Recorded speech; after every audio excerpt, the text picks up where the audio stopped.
Welcome to the InfoWars Nightly News. I'm David Knight. It's Monday, December 21st, 2015. Here are our top stories. Tonight, Alex Jones breaks down Seymour Hersh's report on the war within the Pentagon. Then, Apple's Tim Cook on encryption. After that, Republican Lindsey Graham exits the presidential race. And he is becoming ISIS's best recruiter. They are going to people showing videos of Donald Trump insulting Islam and Muslims in order to recruit more radical jihadists. Trump isn't in an ISIS video, but guess who is? Bill Clinton. That's next. I wouldn't want to attack Donald Trump. But, I mean, who knows if I could beat Donald Trump up? He might kick my butt. But I guarantee you I can kick this guy's butt because it's a straw man. This one's paper mache. It's a paper tiger. A real tiger, I couldn't take on a real tiger. Clean, pure drinking water. You can't survive without it. But where do you get it? Alexa Pure Pro is a brand new, groundbreaking, gravity-fed water filtration system that is like no other. The Alexa Pure Pro transforms water from virtually any fresh source into clean, healthy drinking water, pairing the unprecedented superfiltration power of an all-new gravity block core with a hybrid chromatic shell. It removes up to 99.999% of impurities, including bacteria, viruses, fluoride, disinfectants, volatile organic contaminants, and hormones.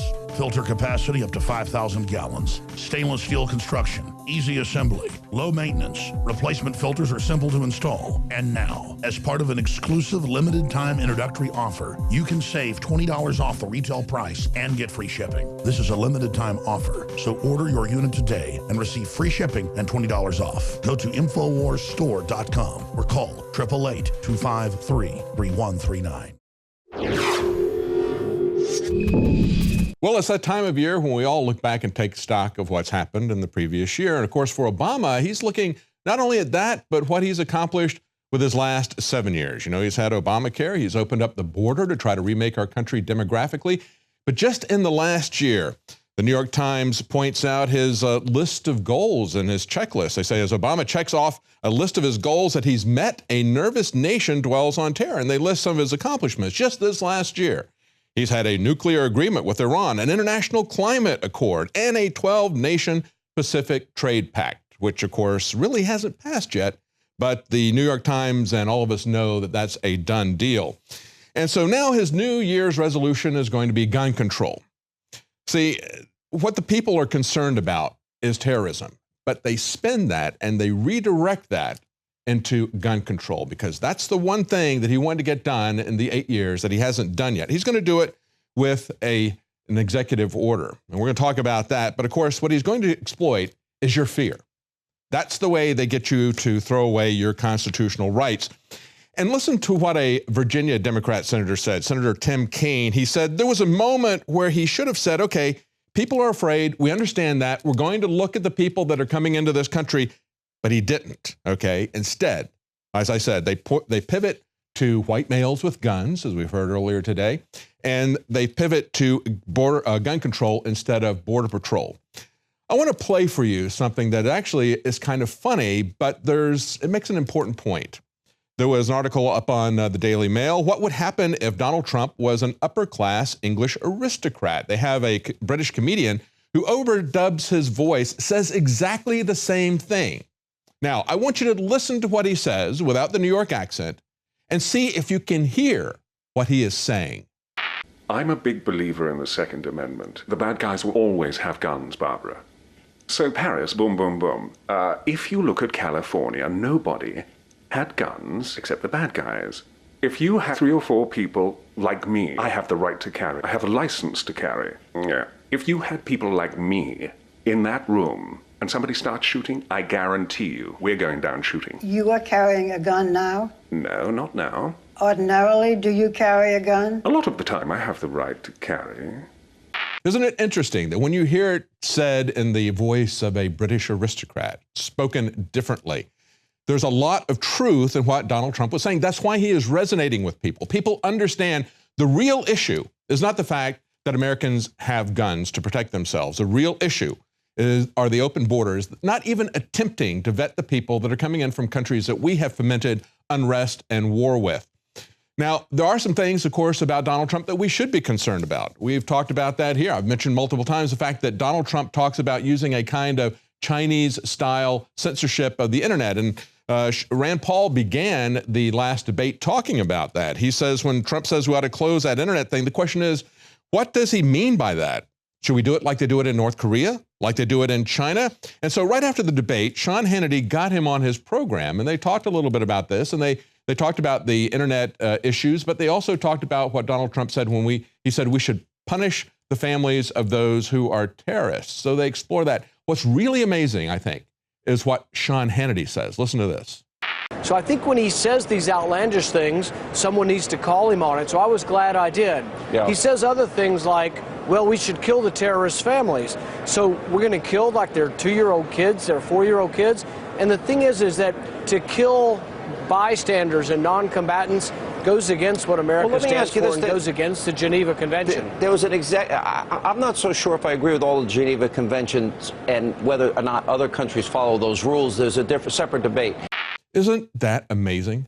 Sean Hannity, well, you know, there's things about the Geneva Convention that I don't really agree with. In the context of saying, are you going to kill 2-year-olds and 4-year-olds? And of course, Sean Hannity and Fox News has jumped in continuously on the side of waterboarding. They don't have anything to say when our government attacks a hospital and shoots that up. So, yeah, he has a problem with not only the Geneva Convention, but with war crimes in general, and he won't say anything about it. Now, Obama is exploiting the fear of people, as we see with ISIS and other issues, but he's also afraid of something himself. What is Obama afraid of? Well, he's afraid of those blue-collar white men that he's talking about, and not just white men, all blue-collar workers, because they haven't done so well under Obama. He says economic and demographic changes in the country, including his own quote-unquote unique demographic, implying that people who don't like him, again, are racist. He says they've left a void that Donald Trump is exploiting. Quote, he says, particularly blue-collar men have had a lot of trouble in this new economy, you know, the one that Obama has created to destroy your jobs. He says, well, they're no longer getting the same bargain that they got when they were going to a factory and able to support their families on a single paycheck. Yeah, you can't do anymore. Can't do that anymore. Thank you, Obama. You know, these blue-collar workers could very easily, if they switch over to the Republican Party, and of course, that's the key. Will they switch over to help Donald Trump win the primary? Because once he wins that primary, I think you're going to see a lot of Democrat voters if that happens. You'll see a lot of Democrat voters in the general election who are working class people, blue-collar workers who really understand how they have been totally screwed by this new economy that Obama has created, along with the Republican leadership. Let's point that out. They're working hand in hand with him in doing that. That is really what they're afraid of. But, you know, we need to remember, as Obama is going to push his executive orders to increase surveillance, as he's going to push his executive orders for gun control, it's really about people control. And we need to remember that we have laws, we have Geneva Conventions, we have international laws, and we have a Constitution that they don't want to pay any attention to. A good positive sign that we are winning in many aspects of the information war is what this new Senator Ben Sasse pointed out when he talked about how this is going to work if we don't shut down executive orders. Neither the left nor the right really have a problem with executive orders as long as it's their guy. And so we have to ask, you know, who cares about the rule of law anymore? Does anybody on the left, anybody on the right? We have a new Senator, Ben Sasse. He points out that the reactions of the Congress, and I would say also the American public, are just as reprehensible. Their reactions to executive orders are just as reprehensible as Sean Hannity's reactions to Geneva Convention being violated. Here's what the senator had to say. Imagine President Trump has been propelled into the White House with 300 electoral votes, having won mainly by the force of his personality, by calling BS on this town, and by his promise to get things done by acting unilaterally. The first 100 days are huge. He signs an order that turns the Peace Corps into stonemasons to build the southern wall.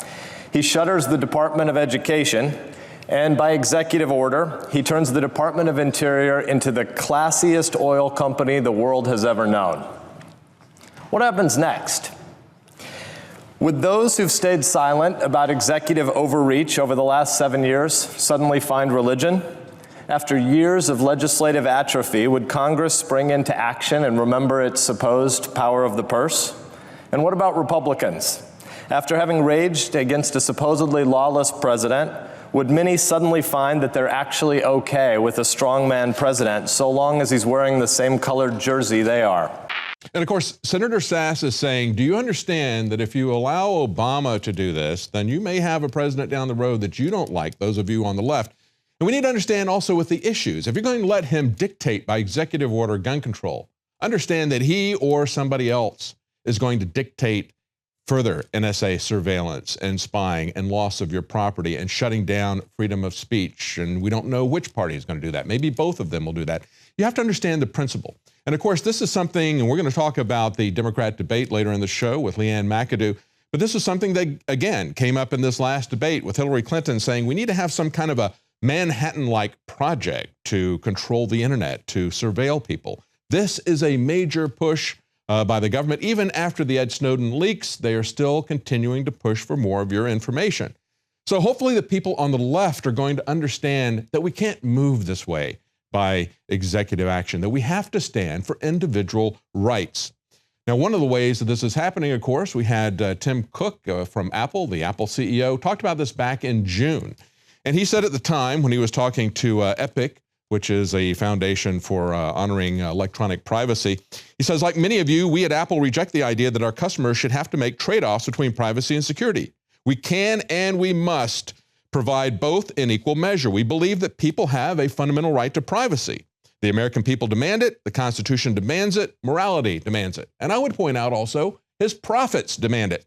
If Apple doesn't stand up for privacy and make sure that they can tell people that your information is private, they're going to lose their sales internationally. And they will also perhaps lose a lot of them nationally, even though the American people are the ones who are the least understanding of the danger that this presents.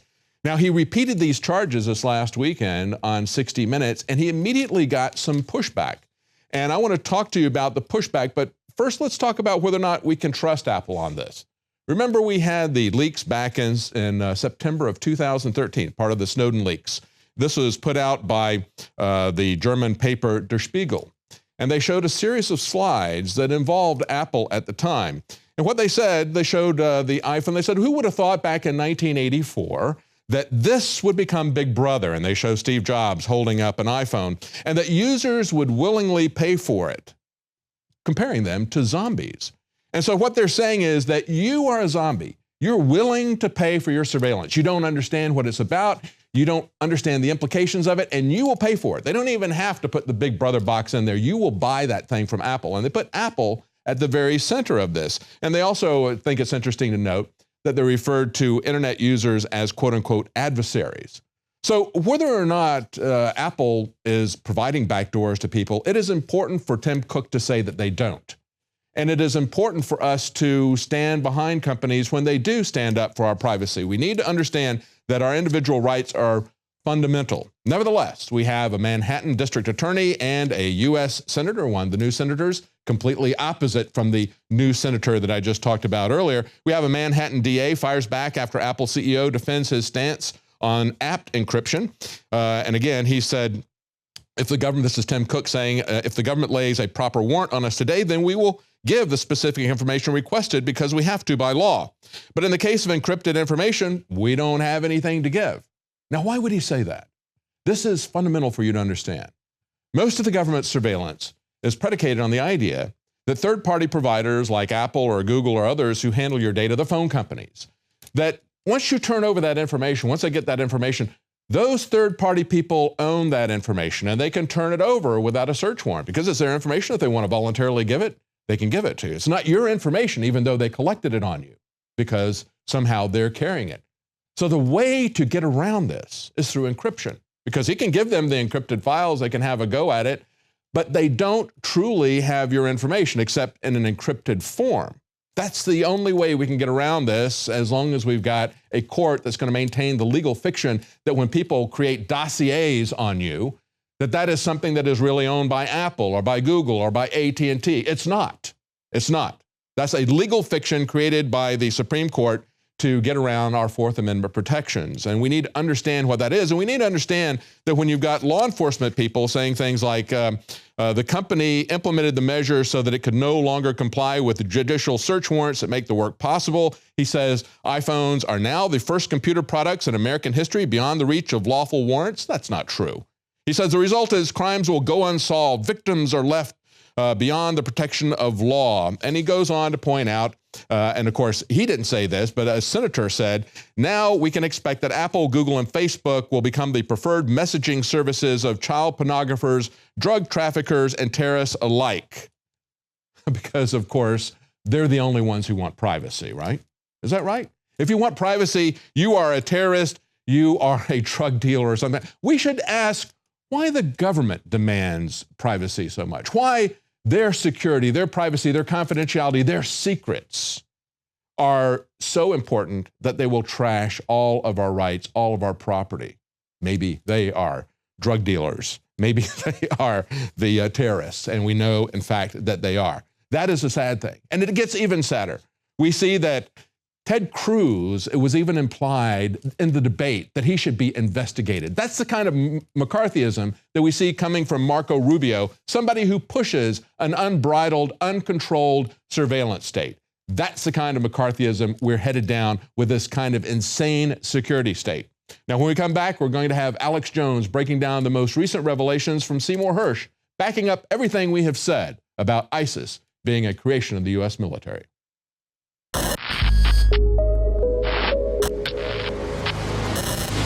The Federal Reserve is a private banking cartel. The Fed is a sometimes very independent organization. What should be the proper relationship between a chairman of the Fed and a president of the United States? The Federal Reserve is an independent agency. There is no other agency of government which can overrule actions that we take. They print our money and then loan it to us at interest. The IRS is their collection agency. So long as that is in place and there is no evidence that the administration or the Congress or anybody else is requesting that we do things other than what we think is the appropriate thing, then what the relationships are don't frankly matter. Jeff Duncan says he saw IRS special agents using semi-automatic rifles at a gun range.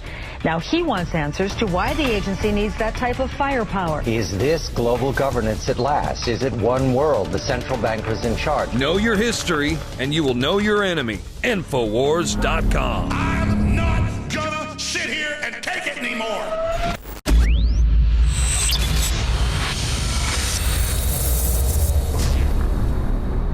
Shane Steiner's involvement with InfoWarsLife.com truly happened in an organic way. I went to high school with Shane, his brother, knew his parents well, and he was visiting the office once, hadn't been to the office in years, and said, wow, I notice you're making and selling supplements. Do these really work? Because I've tried a lot of supplements as a workout enthusiast, and I really think most of them are hype. And I said, here, take some home, try it. Well, a few weeks later, he came in blown away and said, I want to buy 3 boxes of this stuff to give my friends and family. It's simply amazing. He said, why does it work so well? And I said, listen, go to InfoWarsLife.com, watch the informational videos with Dr. Group and others. They understand how it all works. I know that it works for me. That's all I understand. The science, the facts, the research, people's testimonials, they're all on InfoWarsLife.com. You can check it out for yourself. I wanted to go to the gym. I wanted to push myself and work out harder, and that led to me being able to come out and do stuff like the barefooting and the surfing and stuff like that, which I would have never done. I never would have done that 2 years ago. Shane has said over and over again, more than just libido and energy, it made him want to get into the gym more. It made him want to get in better shape. And believe me, the Steiners have amazing genetics. His brother is a world champion steer wrestler. His dad, Bobby Steiner, is a famous world champion bull rider. They've got natural genetics. But when you added this to the mix, in Shane's own words, it took him to the next level.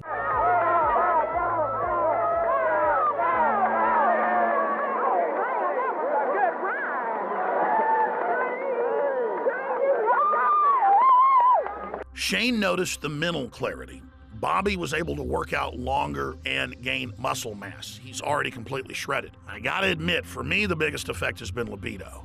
Now, I've never claimed to have a body like some beach model, but back when I was 20, 22 years old and worked out every day, I looked great. But over the years, and being married, having 3 kids, and working 18 hours a day, I gained basically 100 pounds. And it's been a long process losing that weight in the last 4 years. But if you look at the photos and the videos of what I looked like 4 or 5 years ago versus today, the results are dramatic. I'd already cleaned up my diet, I was working out hard, but I'd only lost about 20 pounds. It was adding the other key ingredients from InfoWarsLife.com that helped me personally go to the next level and shed another 35 pounds.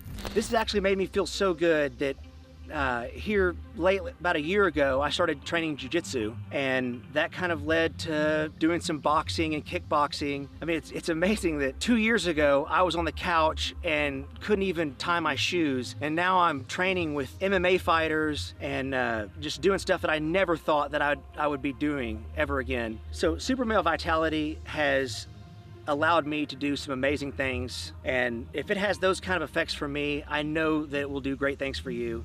So just try Super Male Vitality. I promise you, you'll love it. And finally, let's look at Anthony Gucciardi, Infowars.com reporter. He also works with Dr. Group and others, helping develop the newest, most cutting-edge, high-quality supplements. Let's take a look at what happened when he tried to barefoot ski for the first time with the Steiners. And remember, we're not making fun of him. He had the will to get in the arena, and he's lost more than 10 pounds in the last few years of fat and gained more than 10 pounds of muscle. And Anthony chalks it up to Super Male Vitality as well.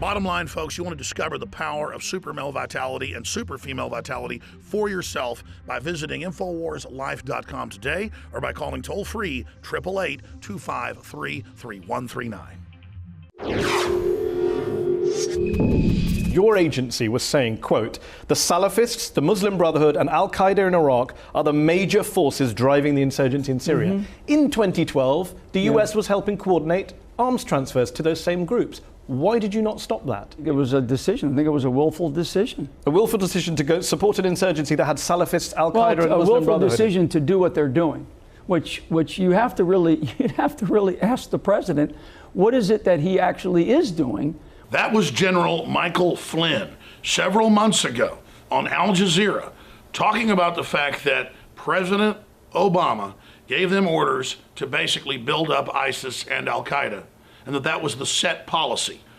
And the interviewer says, oh, you mean they didn't know what was happening? He says, no, they consciously told us to do that. Well, this is the information we had 3 years ago from military, high level and low level, giving us the same information. And the fact that General Dempsey, on the eve of airstrikes against Syria, went to the White House and said the military from the brass on down are not going to be Al-Qaeda's Air Force. And we saw Senator Ted Cruz go public, we saw Senator Rand Paul go public and make similar statements that our military and our people do not want to be Al-Qaeda's Air Force. Now, since then, we've had the schizophrenic or helter-skelter or oxymoronic policy, is a better term, of Turkey and other countries funding ISIS and Al-Qaeda and al-Nusra, and the West giving them weapons, tow missiles, Stinger missiles, you name it, Hillary Clinton namely. Benghazi was just one part of that. It's ongoing. At the same time that the United States military and CENTCOM has been giving intel to the Russians, giving intel to the Syrians, giving intel to other people that are actually fighting ISIS. Now, we've known this. We've had CIA whistleblowers on, like Tosh Plumlee. We've had Colonel Schaefer on to talk about it. InfoWars has been at the very forefront of exposing it.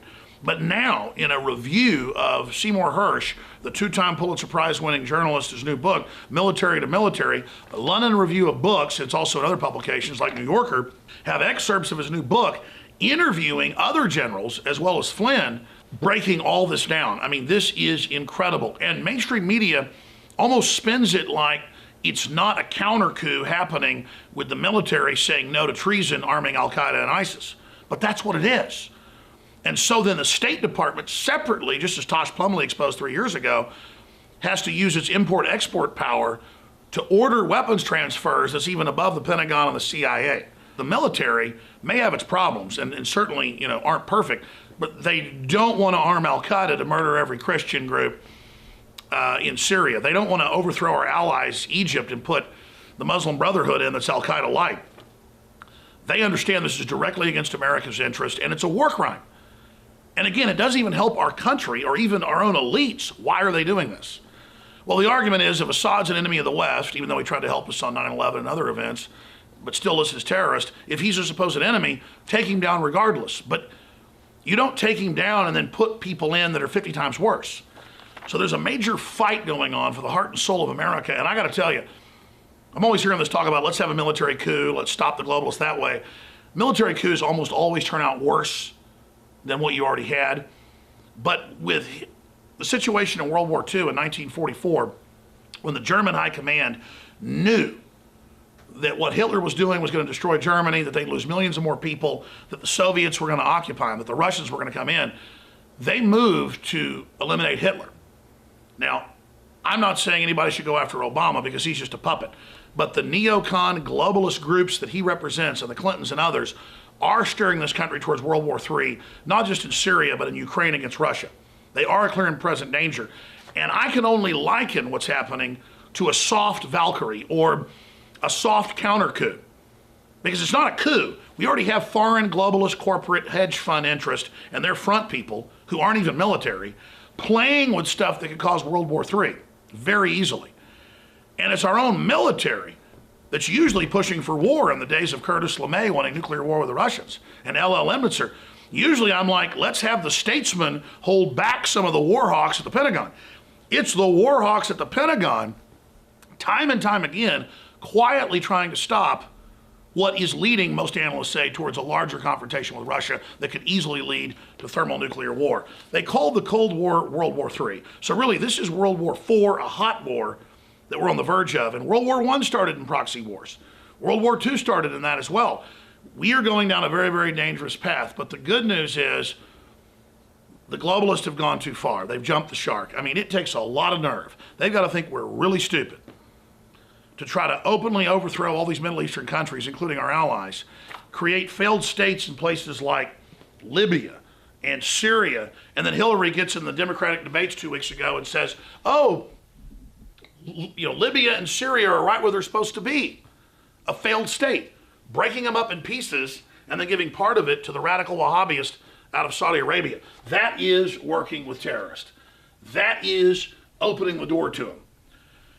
And that brings us into part 2 of this. Why would they bring in millions of jihadis, invaders out of Syria, people that came in to invade Syria into Europe, hundreds of thousands into the U.S., knowing they're going to attack? Well, they think we're so stupid that when the jihadis do attack, they'll take our guns, our liberties, our freedoms, instead of stopping the flow of the folks that are attacking us. They're going to use this threat. And MSNBC, The Morning Joe, just today, came out and said, don't worry about the Islamic threat. Worry about white gun owners. They're the big crime rate. Despite the fact, and we'll show some of these on screen, crime rates are down over 50+% since 1991, and white males consist of the lowest crime rate of any male group. Look it up for yourself. But, oh, there's an epidemic of white males killing everyone. This is an inversion of reality. You're telling Muslim Americans they all need to come out and talk about the tiny percentage of their community that has kind of, quite frankly, wreaked havoc. But yet, you look at the data of white men with guns wreaking havoc on this country. Why aren't white men all coming forward? Why don't you call on them to do that? I actually am doing a lot of things. And finally, in the hypocrisy department, Hillary Clinton during the Democratic debate this weekend said that Donald Trump's being used in ISIS recruiting videos. The entire media checked it. It's not true. Turns out the Clintons are being used in ISIS recruiting videos. Turns out the Clintons have been giving weapons through Benghazi to ISIS and on other occasions. So this shows how dumb they think we are. Hillary out Brian Williams years ago, claiming that she'd been in Bosnia and Herzegovina, Serbia, and had been shot at in the air, shot at on the ground. And then they cut to the CBS footage. Nothing happened that day when she got off the tarmac onto the red carpet. She's a liar. So why is she allowed to blame Donald Trump for ISIS when out of everybody that's involved in this, she, as the head of the State Department, literally quarterbacked the operation? What difference at this point does it make? Now, David Knight's going to break down more excerpts of Cy Hirsch's book here in just a moment, right here in this studio. But we wanted to really focus in on this tonight because it's a big deal. This is going on behind the scenes, and it gives me a lot of faith that there are still a lot of good people in our government and in our system. But they need us, we the people, to stand up and support what they're doing as well. Because if the fact that criminals have hijacked our government are funding terrorists and letting them into our country to destabilize us ever gets out to the general public, it could cripple the globalists forever. We are at a key point now, ladies and gentlemen, and this is not a coup because the globalists have already taken over. They're illegitimate. The military is engaged in a stealth, very moderate counter coup against what the establishment's doing, and it is a big, big deal. And truth is stranger than fiction. I never imagined that we'd see resistance to this tyranny coming from these quarters, but it is happening. Alex Jones, signing off for Infowars.com. Back to David Knight. Thanks, Alex. And that was Cy Hirsch's Military on Military. He points out about military resistance to our government's policies in terms of arming and equipping ISIS. He says that resistance dates back to the summer of 2013. It comes from Defense Intelligence Agency, Joint Chiefs of Staff, then General Martin Dempsey, all talked about how the fall of the Assad regime would lead to chaos and potentially to serious takeover by jihadis. They say they had an all-source appraisal. That means that it was coming from signals intelligence, from satellite intelligence, from human intelligence, pointing out that there was a covert U.S. program to arm and support the moderate rebels fighting Assad. It had been co-opted by Turkey. It had morphed into an across-the-board technical arms and logistical program for all of the opposition, including al-Nusra and the Islamic State, ISIS. The so-called moderates, he says, had evaporated, and the Free Syrian Army was nothing but a rump group stationed at an air base in Turkey. He said the assessment was bleak. There was no viable moderate opposition to Assad, and the U.S. was arming extremists. We've been telling you that for a long time. We'll be right back with Leanne McAdoo to analyze Saturday's Democrat debate.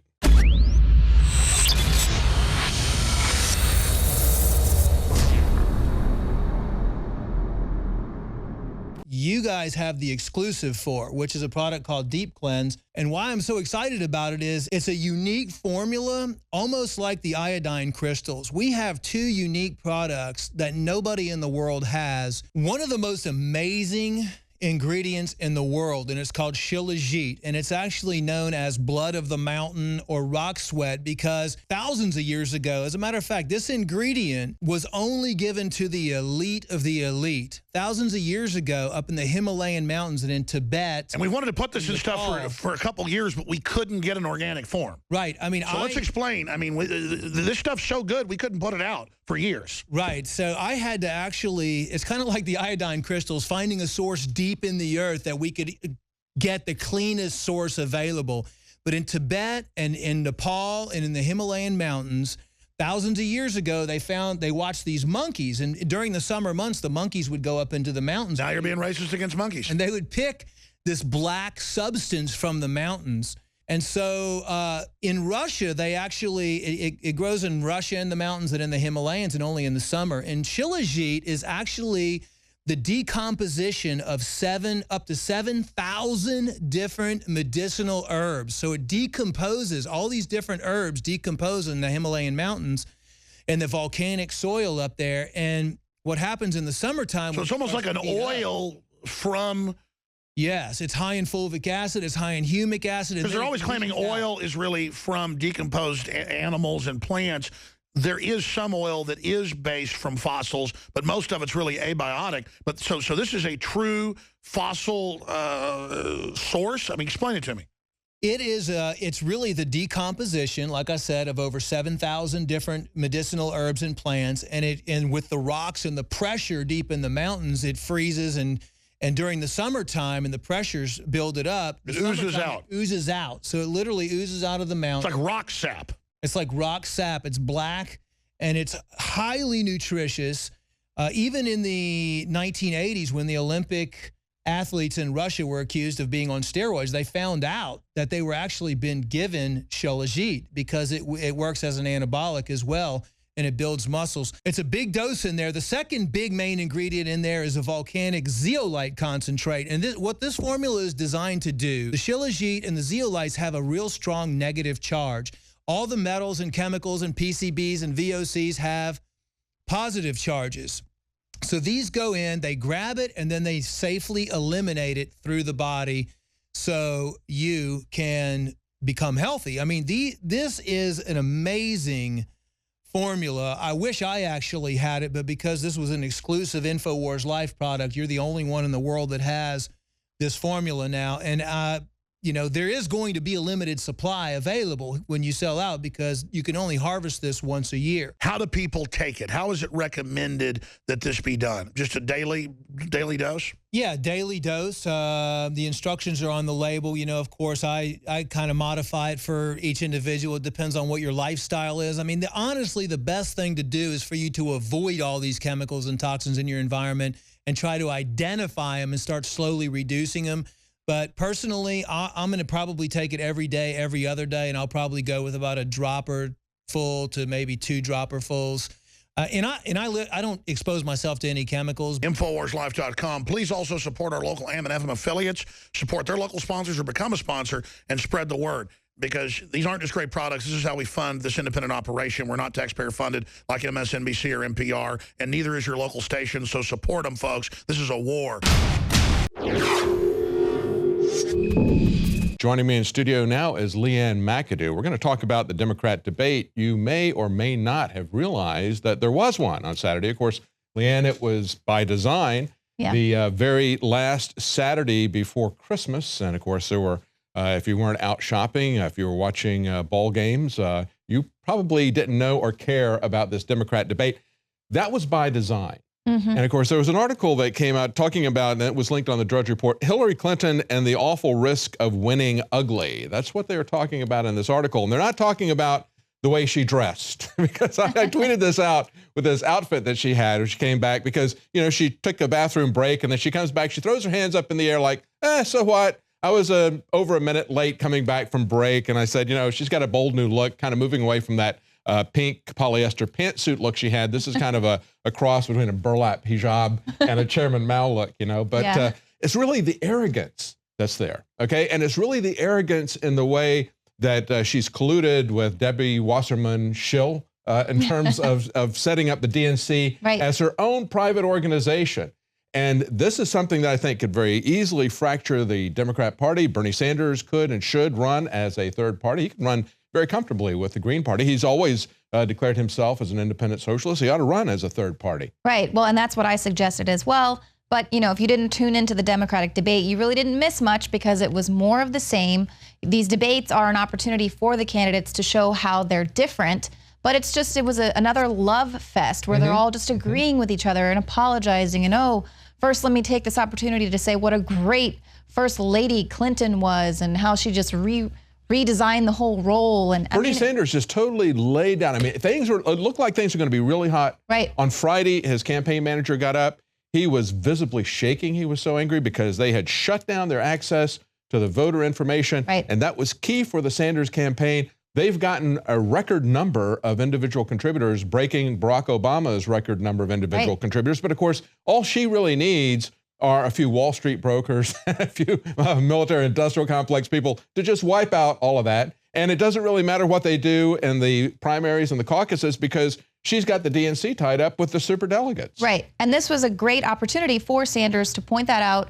But he really just kind of handed it over to her. He apologized for that within the first 10 minutes. I mean, it's not as if they breached the wall. The firewall was down. And so this hopefully is going to give voters kind of a peek behind the curtain there at the DNC to see how they really are all in for Clinton. They've repeatedly ignored numerous controversies surrounding Hillary Clinton. But here with this, they made a huge deal of it, leaked some information to the press immediately. Exactly. So, as they pointed out in this article, they said, you know, this would not have happened without the approval of the Clinton surrogate, you know, and without the approval of Hillary Clinton as well. And of course, Debbie Wasserman Schultz, or Schill, however you want to pronounce her last name, she was a campaign manager for Clinton back in 2008. She's still her campaign manager, but she's in charge of the DNC.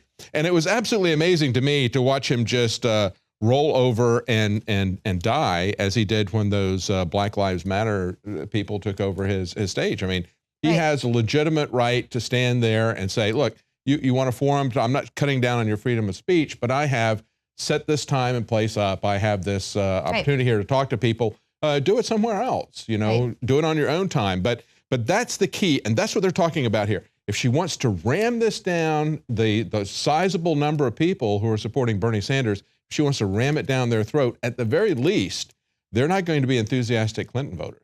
Right. Well, and she the DNC stepped away from that tactic because they saw that it was obviously riling up the base, but not in their favor. It was making the base Clinton energized look in a different petty, way. and it was pointing out that, you know, Debbie Wasserman Schultz completely has ignored all of the controversy surrounding Clinton. So that was one of the big things. Obviously, everyone went after Trump. O'Malley called him a fascist. And then Clinton goes after him, basically saying that Trump is becoming ISIS's best recruiter. She talks about how they're going to people showing videos of Donald Trump insulting Islam and Muslims in order to recruit more radical jihadists. Well, obviously, she makes this argument. It's fact-checked. There is no video that exists. But what does exist is an ISIS recruitment video featuring Bill Clinton. So, of course, this surfaces, right? This was a 4-minute video released last month entitled No Respite, and it includes an image of Bill Clinton, and they call him a fornicator. And obviously that's in reference to his affair with Monica Lewinsky and others. But it also features President Obama and former President George W. Bush. They're called liars and basically making fun of the high-quality U.S. military that's ineffectual against Muslim countries. So she does this with Trump, and it's actually her husband that's being used to recruit jihadists. Quite frankly, no matter what you say or do, there's nothing you could do to recruit more people for ISIS than to indiscriminately bomb civilian meetings, weddings and funerals and so forth and so on, and pretend at the same time, tell everybody that you have this super high-tech capability of pinpoint accuracy. What you're telling people then is you're doing it deliberately, and maybe they are, because we saw them deliberately target a Doctors Without Borders hospital in Afghanistan, attack it for 30 minutes, even though it was a well-known, well-publicized location. They had notified the Pentagon as well as the Afghan government numerous times. They continued that attack for 30 minutes. There's video of them shooting people running from the hospital, doctors and nurses and patients running from the hospital, targeting them with a machine gun fire. The same type of thing that we saw leaked by Manning in terms of, so this is an ongoing policy. That's what recruits people for ISIS. And of course, they're equipped by Hillary Clinton through the Benghazi types of events. Right. Well, and we know also too, International Business Times reported how the Clinton Foundation and her State Department, they approved nearly double the amount of arms sales to those same 20 countries, more than double what President George W. Bush. And of course, there's the weapons deal controversies there with her State Department role, foreign donations from Saudi Arabia. So, I mean, she says that she's tough on guns. Meanwhile, she's approving all of these billion-dollar arms deals. So, you know, just a huge hypocrite. That's the most amazing thing is how they continue to ignore the elephant in the room, the most obvious thing in the room, just as Alex Jones just talked about in the last segment, that Seymour Hersh is now pointing out that there's this internecine fighting going on within the military, within the intelligence communities, because they know what we've been reporting for a very long time, that this is a deliberate arming and creation of these jihadi surrogates. And that's something that CIA has been doing for a very long time, but it's never been more obvious. But everybody ignores it in the mainstream press. They ignore it in the debates. They, whether it's Democrat or Republican, they ignore it. Right. And they can say one thing, and if you don't go after them and fact check them or do some additional research, you might just take them at their word. And so President Obama did a radio interview talking about how Trump was, people were basically supporting Trump because they didn't like the fact that there was a black president. You know, meanwhile, trying to make it racist. One of the top Republican candidates is a black man, Ben Carson. So obviously they don't have an issue with having another black president. You know, but there's just other things as well. Yeah, the only reason that we would be concerned about people coming from a war-torn area that's being controlled by radical jihadis, the only reason we would have a problem with it is because we're racist. Right. And of course, Islam is not a race. And also talking about how they're just wanting to exploit fears of blue-collar workers. as well, and that's what's riling up Trump supporters, when this omnibus bill that was a largely Democrat Christmas present is what is truly threatening blue-collar workers and what they really should be afraid of. And that's not a threat. It's something that is now signed in. It's going to almost quadruple the amount of H-2B worker visas, which That's are going right. to be people specifically coming for blue-collar jobs. As I mentioned in the first segment, Obama is very aware of how his policies have devastated that segment. And of course, all this is about creating voter blocs. And he's very worried that these blue-collar Democrats are going to become Trump Democrats like they became Reagan Democrats. And that's the true fear here. Yeah. It's not, that Trump is creating fear. No, Obama is afraid of the blowback of his policies here in America with that particular demographic. Right, and I also thought it was very telling when they asked Hillary Clinton, should corporate America like Hillary Clinton? And she said, everybody should. So that was just very telling. Obviously, she's going to say that she's going to fight against Wall Street, fight for the middle class and all that. But then she kind of winks and nods to the corporations and Wall Street. Everyone's going to like a Clinton president. Well, the arrogance and the criminality of Hillary Clinton is just incredibly obvious. That's what this article from The Week that Drudge linked to is talking about when it says winning ugly. We're not talking about her appearance, but of course, when we come back from the break, we're going to have some people who do make fun of her appearance, make fun of her policies, make fun of her long criminal history. We're going to show you some of the entries from the Alex Jones Hillary contest. Stay with us. We'll be right back.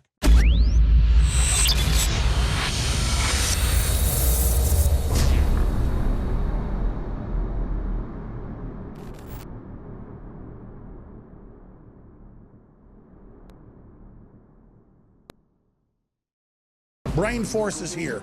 Ladies and gentlemen, I've been on this the last few months. You probably noticed I've been more crazed, more focused, less brain fog, more energy, more special reports, and it's because of Brain Force.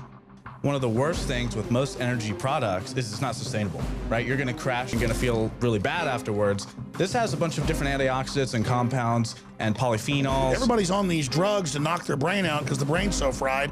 We kept changing this formula over and over and over again until it became sort of a grand puzzle. For example, the L-theanine inside of it, that is activated by the different compounds in the yerba mate that we put inside of it as well. This just increases the compounds you already have. This is what you're actually designed to run on. Exactly. It's kind of like a car will run on one form of junkie gas, but it runs really good on what it's designed for. You will find Brain Force, Survival Shield X2, and other game-changing products at InfoWarsLife.com or call 888-253-3139. Introducing Secret 12, the new InfoWars Life vitamin B12 formulation. Most forms of vitamin B12 are highly processed and synthetic and could not be properly absorbed by the body. That's why for real results, so many are having to turn to painful B12 injections, which are known to have higher absorption rates. Now, InfoWarsLife.com is excited to announce that we can bring you our most bioactive, powerful form of B12 that has been developed with our exclusive perfected process. Secret 12 is a binary of nutramedical grade, bioavailable coenzyme forms of B12, methylcobalamin, the same kind used in B12 injections, and adenosylcobalamin. Secret 12 is simply taken by mouth, right on the tongue, and then swallowed. No needles, no injections. Don't take my word for it. Try it for yourself. Discover the secret. Secret 12. Secure your revolutionary Secret 12 formula right now at InfoWarsLife.com or call 888-253-3139.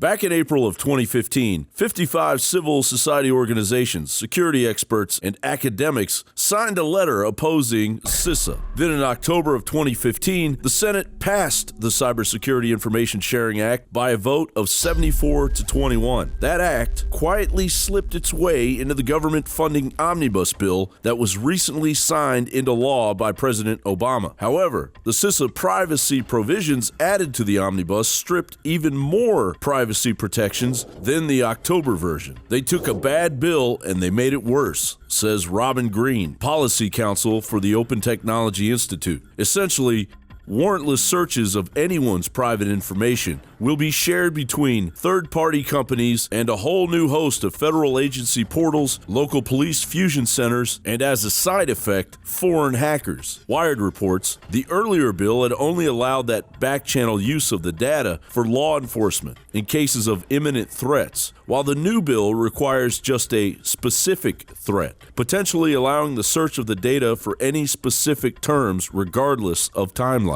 Fact is, not every bill with cybersecurity in the title is necessarily a good idea. I believe this bill will do little to make Americans safer, but will potentially reduce the personal privacy of millions of Americans in a very substantial way. The groups that I'm talking about are ones with members who have companies with millions and millions of customers. And they're saying they can't support this bill at this time. I think I know why. These companies who didn't have a problem with previous kinds of versions of this legislation are saying they don't support it. These companies, Mr. President, are hearing from their customers. And they're worried that their customers are saying, this doesn't look like it's going to protect our privacy. Of course we want to be safe. We also want to have our liberty. Ben Franklin famously said anyone who gives up their liberty to have security really doesn't deserve either.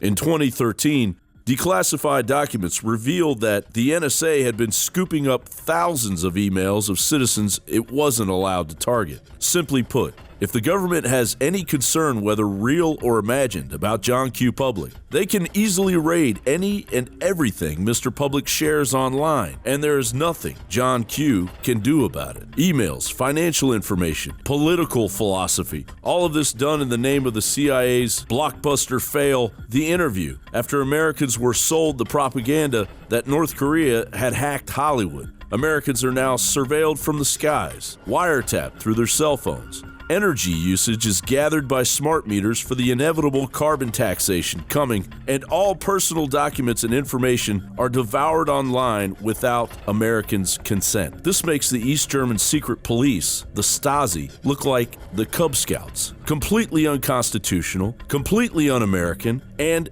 illegal, dealing a final death blow to the Fourth Amendment. Solutions for the time being? Use a VPN service and change your DNS server. It won't be long before you are officially informed that you are no longer an American citizen. Your new self-identity is as the property of the New World Order. God bless what's left of America. John Bound for Infowars.com.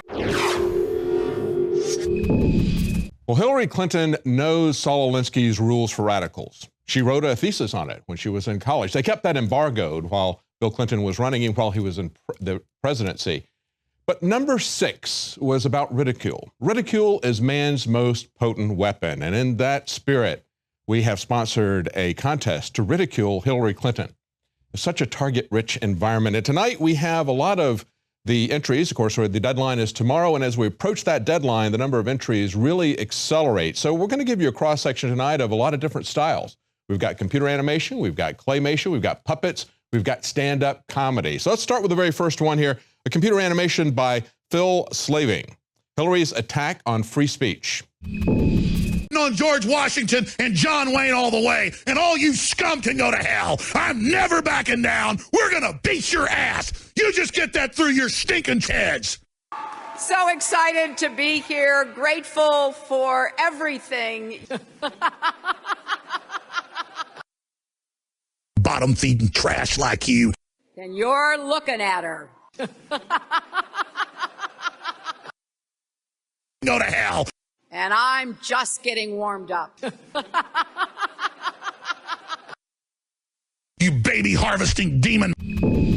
Now, of course, this contest also inspired a live event here in Austin. At one of the local bookstores, they had a stand-up comedy routine. Everybody could get up and do a stand-up comedy routine. Some of them have entered their routines into this contest. Here's one of those. Comedian Nancy Reed's best bits about Hillary Clinton. Of all of the political puppets, you're the Miss Piggy. Same hair, same nose, same ankles, same treatment of any woman who crosses your man's path. They asked her recently, did her State Department arm ISIS? And she said, well, that depends on what the meaning of is.